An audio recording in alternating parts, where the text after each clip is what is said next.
एक तर तू राहशील किंवा मी राहीन. आणि इकडे मला माहित नाही माझ्या पायाशी एक कलिंगड ठेवलंय. काही जणांना वाटलं मी त्यांना आव्हान दिलं. मी कोणत्याही ढेकणाला आव्हान देत नाही.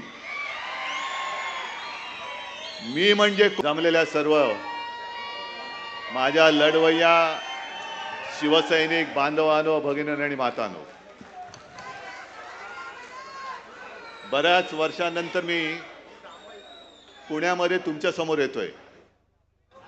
खरं म्हणजे मला आज जाहीर सभा घ्यायची होती, कारण आता लढाई मैदानामध्येच होणार, हॉलमध्ये नाही होणार.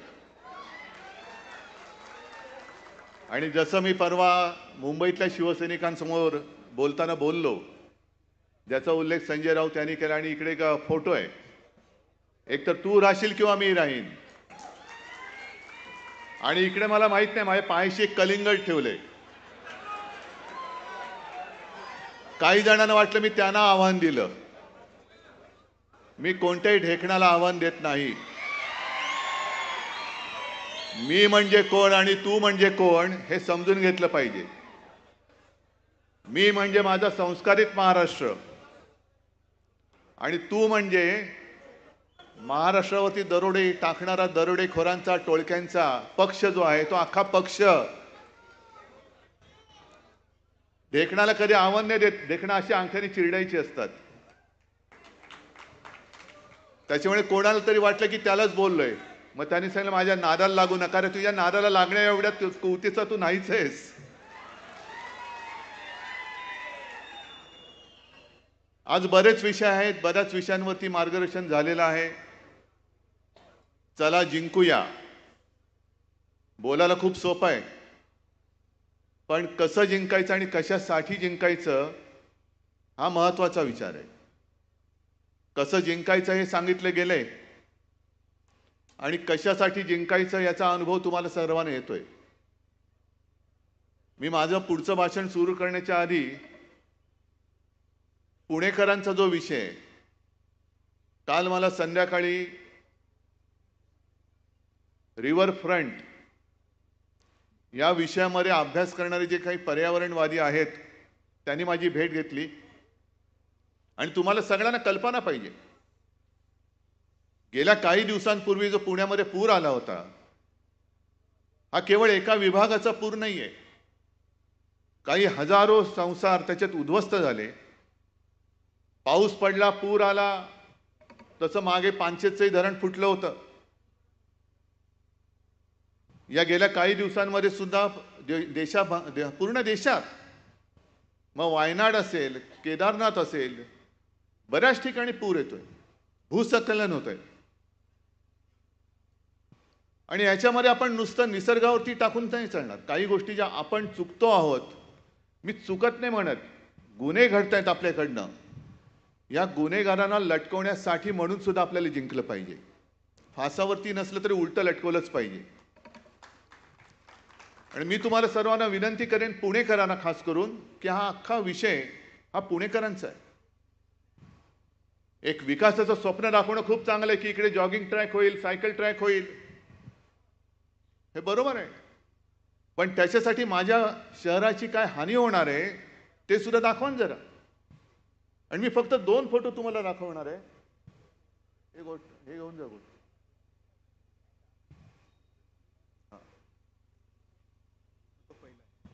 हा पहिला फोटो एक दाखवतोय गुगल मॅपचा.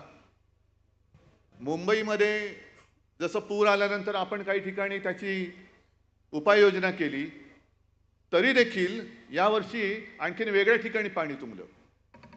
कारण मुंबईमध्ये चाललेली बेसुमार नियोजन शून्य मेट्रोची कामं, अनेक ठिकाणी मुंबईकरांच्या पाण्यामध्ये, पिण्याच्या पाण्यात गटाराचं पाणी मिक्स होतंय, पोटाचे विकार होत आहेत. तसंच पुण्यामध्ये ही जी आपली मुळामुठ आहे, एकतर काही वर्षांपूर्वी तुम्हाला आठवत असेल नसेल, पण व्यंकय्या नायडू आले होते आणि त्यांनी विचारलं नदीचं नाव काय. मग त्यांना कोणीतरी सांगितलं की मुळामुठा. त्याला काही काय नावं आहेत, नावं कशी पाहिजेत, कशी पाहिजे. काय व्यंकय्याचं नाव ठेवायचं नदीला, का मोदींचं नाव ठेवायचं, मोदी नदी. सगळीकडे मोदी मोदी मोदी चाललंय, पण त्यांनी सांगितल्यांची नावं बदला. नावं तर ते बदलूच शकत नाही, पण ते नद्यांचे प्रवाह बदला. एक या नदीच्या प्रवाहामध्ये नाईक बेट आहे, नाईक बेट. पुणेकरांना आहे ना रे, हो की नाही? हे नाईक बेटाचा फोटो आहे, भर टाकण्यापूर्वीचा. तुम्हाला लांबून दिसणार नाही आहे. दोन्ही बाजूनी त्या नदीचा प्रवाह जातोय. आणि हा पुढचा जो फोटो आहे, तो फोटो मी दाखवतो. त्याच नाईक बेटाचा आहे, पण एका बाजूनी पूर्णपणे भराव टाकून नदीचा प्रवाह बंद करून टाकला. मग नदी काय करणार? घुसणार नाही इकडे तिकडे. पण या लोकांचं काय जात नाही. का जिंकायचंय? मला पुणे वाचवायचंय. मला पुण्याचा विकास, ज्याला शाश्वत विकास म्हणतोय, तो करून दाखवायचा आहे. आजपर्यंत मी कधीही मुख्यमंत्री होतो तेव्हा सुद्धा पुण्याच्या विकास कामामध्ये दखल घेतलेली नव्हती, कारण बसले होते इथले सुभेदार. म्हटलं ठीक आहे, तुम्ही चांग भलं करत असेल पुण्याचं तर करा. आणि आपल्या सत्तेच्या काळात ज्या गोष्टीला आपण स्टे दिला होता, आपली सत्ता, आपलं सरकार गद्दारी करून पाडल्यानंतर पुन्हा जोमाने तिकडे लाखो ट्रक ते सगळे डेबरी राडा रोडा सगळे टाकून तो नदीचा प्रवाह बंद करून टाकला आणि पाणी माझ्या पुणेकरांच्या घरामध्ये घुसायला लागलं. याला विकास म्हणायचा? हा विकास नाही, हा विकार आहे. होय, भाजपला झालेला पैशाचा विकार आहे हा. आणि याच्यासाठी पुणेकरांनी उतरलं पाहिजे रस्त्यावरती. आपण जे उतरलो ना, एक तर तू राहशील किंवा मी राहीन, तो एवढ्यासाठी राहिले. तू बर्बादी करणारा, तू तर राहू शकत नाही. तुला घालवण्यासाठीच मी मैदानात उतरलेलो आहे.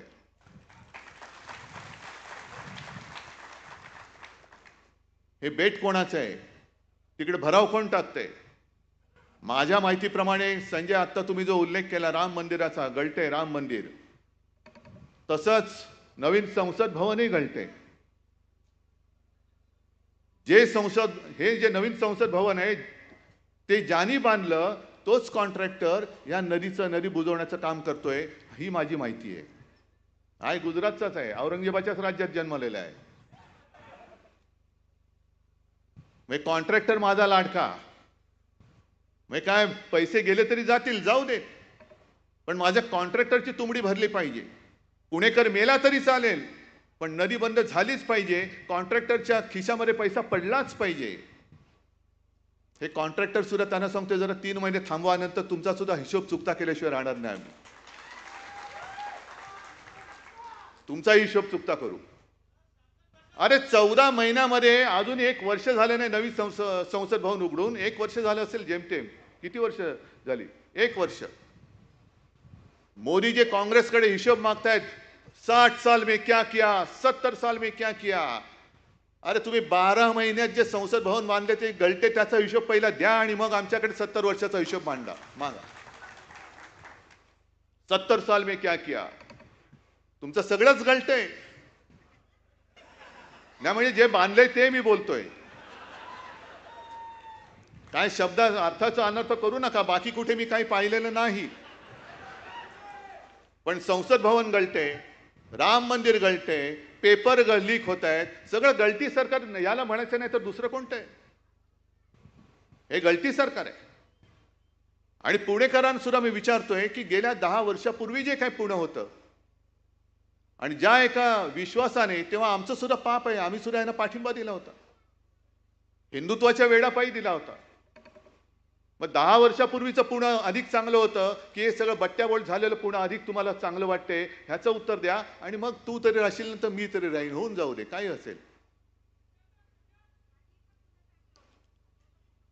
आता काय तुम्ही काय बोललात? खड्ड्याचं पुणे झाले. सगळीकडेच खड्डे. मुंबईत सुद्धा खड्डे. म्हणजे जे छाती ठोकपणाने सांगत होते आमचे नितीन गडकरी की असे रस्ते मी बनवेन की 200 वर्षामध्ये खड्डेच पडणार नाही. अजूनही मुंबई गोवा रस्ता होत नाहीये. कोकणामध्ये जा, अजून गचके खातच जावं लागतं. गणपती बाप्पा चाकरमानी दरवर्षी तो सीझन आला की सगळे नाटकं होतात, सगळे राजकारणी जातात खड्डे बघायला. मग हे सगळे खड्डे जे आहेत त्याचा एक चांगला फोटो तयार करा आणि एक खड्डा पुरुष म्हणून पुरस्कार द्या त्यांना. खड्डा पुरुष, जसं युगपुरुष असतं तसं खड्डा पुरुष कोण? हे आमचे टरबूज जाऊ द्या, कुठेही खड्ड्यात घाला त्याला. गेल्या काही दिवसापूर्वी मला वाटतं ह्याच सभागृहात एक कार्यक्रम झाला असेल बहुतेक ना, झालं होतं की नव्हतं? कोणाचा? बालेवाडीला झाला होता. म्हणजे इतिहासामध्ये जर का आपण डोकावलं तर शाहिस्ते खान जरा तरी हुशार होता, त्याचं बोटावरती निभावलं. 3 बोटं इकडे पुण्यातच कापली गेली होती, पुन्हा महाराष्ट्रात नाही आला. नको रे बाबा, बोटावरती निभावलंय. त्यातनं काही शहाणपण यांनी घेतला असता तरी परत आले नसते. पण हे परत आले कशासाठी आले? महाराष्ट्राने जे फटके दिले त्याचे वळ कोणाकोणाच्या अंगावर कुठे कुठे कसे उठले ते वळ बघायला आले होते. अरे तुझ्या कुठे उठला, माझ्या कुठे उठला? आणि त्यांचे मोरके कोण कोण आले होते? अहमद शाह अब्दालीचा राजकीय वंशज अमित शहा. अहमद शाह अब्दाली, तो पण शहाच होता, तो अहमद शाह होता. हे अमित शाह आहेत. अहमद शाह अब्दालीचा हा राजकीय वंशज हा इकडे वळवळायला आला होता. आम्हाला हिंदुत्व शिकवतोय. अरे नवाज शरीफचा केक खाणारी अवलाद तुमची, तुमच्याकडनं आम्ही हिंदुत्व शिकायचं? शिवसेनेने हिंदुत्व सोडलं का? आम्ही हिंदुत्व सोडू? कशासाठी सोडू? केवळ काँग्रेस सोबत आम्ही गेलो, तुम्ही नालायकपणाने केलं.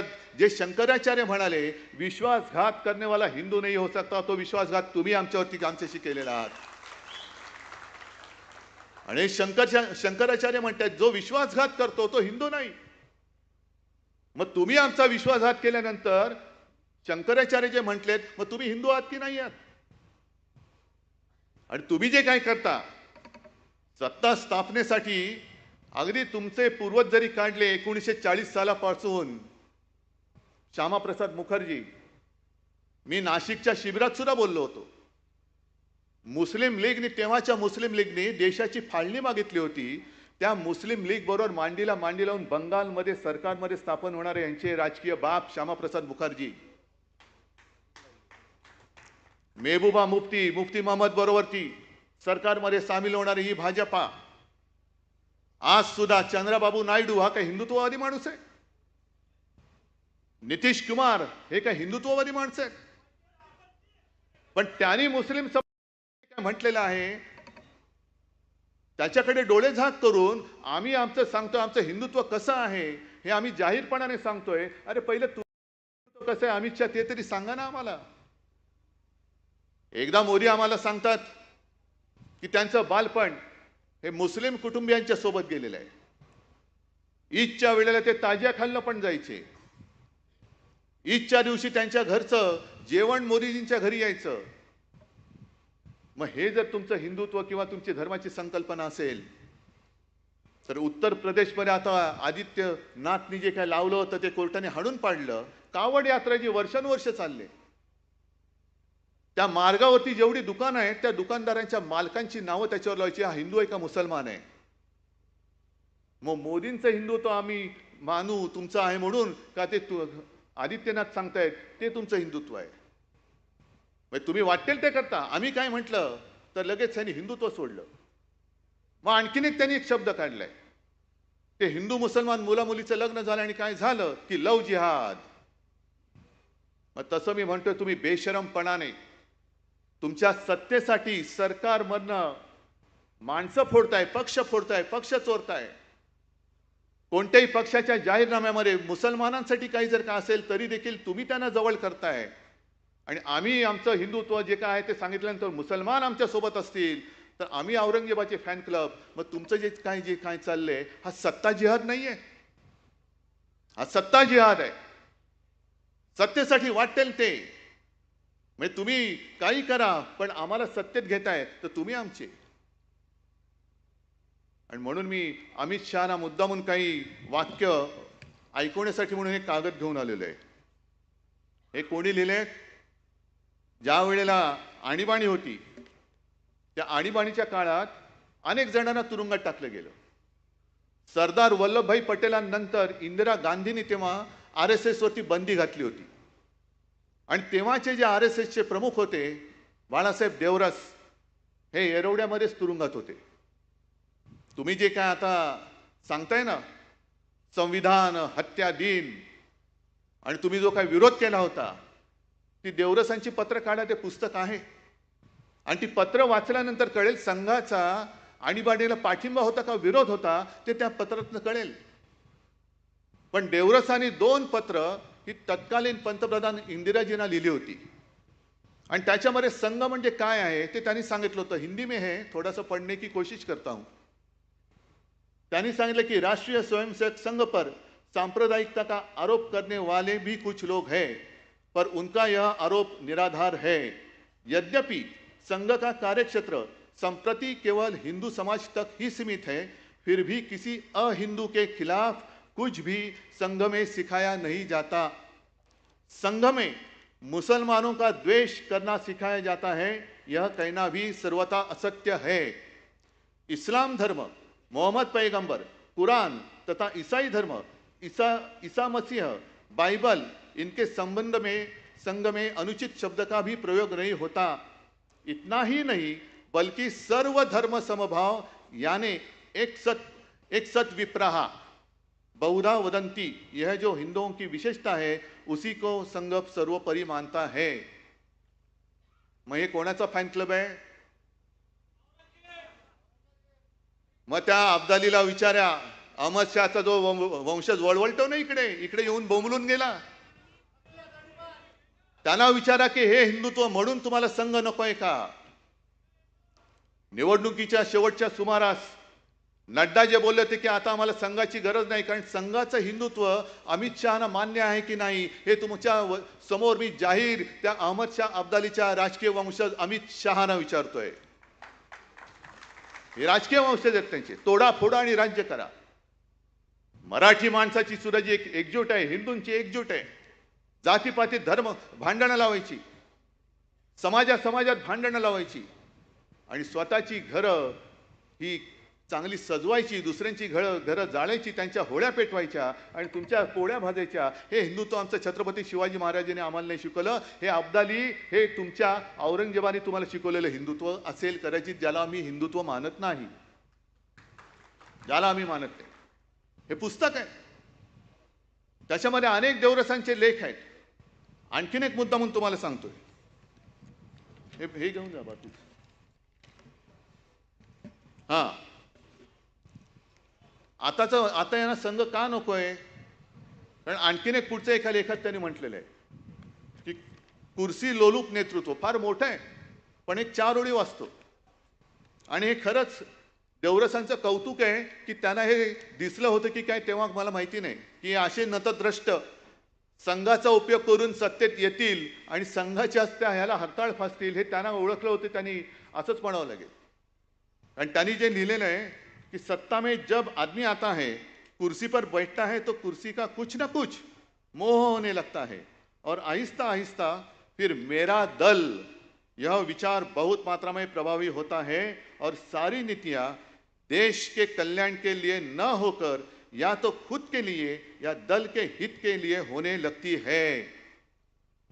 किसी ने यदि पूछा कि भाई यह कोई अच्छी बात है क्या, तो कहते हैं हाँ भाई अच्छी तो नहीं है लेकिन करनी पड़ती है. दल के लिए करनी पड़ती है, कुर्सी के लिए करनी पड़ती है. अब्दाली वाचताय किंवा तुमच्या माध्यमातून या चॅनलच्या माध्यमातून ऐकताय, हिंदी में लिखा है. मराठी तो आपकी समझ में आने वाली बात नहीं है. मराठीचा जो काही ठसका आहे आणि जो काही फटका आहे लोकसभेमध्ये आम्ही तुम्हाला दिलेला आहे.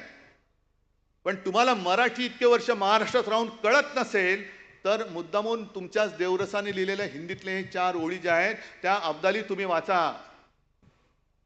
आणि खुर्चीचा मोह काय आहे, पक्षाचा स्वार्थ कसा आहे, त्याच्यासाठी तुम्ही कसं काय सगळी वाट लावून काम करता आहात ते त्यांनी देवरसाने त्यावेळेला लिहून ठेवलेले आहे. आज इतक्या वर्षानंतर आम्हाला जे वाटत होतं की हिंदुत्व हिंदुत्व हिंदुत्व आहे ना, त्यावेळेला हा एक विचार होता, नक्की होता. पण आम्ही जे काही हिंदुत्व म्हणतोय तो हिंदुत्व हा छत्रपती शिवाजी महाराजांचा जो महाराष्ट्र धर्म आहे त्या महाराष्ट्राला धर्माला पुढे नेणारं आमचं हिंदुत्व आहे, साधू संतांचं हिंदुत्व आहे. आणि मी का तडफेने उतरलोय? एक गोष्ट आपण लक्षात घेतली पाहिजे की आपण जेव्हा म्हणतो हर हर महादेव, जय भवानी, जय शिवाजी, काय आपल्याला अधिकार काय आहे? छत्रपती शिवाजी महाराजांकडनं असं आपण काय घेतलंय की त्यांच्या जयंत्या आपण साजऱ्या करतोय, राज्याभिषेक दिन साजरा करतोय, अगदी दैवतासारखी त्याची पूजा करतोय. जर महाराज तुमच्या समोर उभे राहिले आणि विचारलं काय रे तू असं माझ्याकडनं काय घेतलंस की असा मोठा रुबाबात माझं नाव घेतोयस, काय घेतलंस नेमकं? तर मला असं वाटतं आत्ताच्या काळामध्ये आपण तोच एक त्यांचा गुण घेतला पाहिजे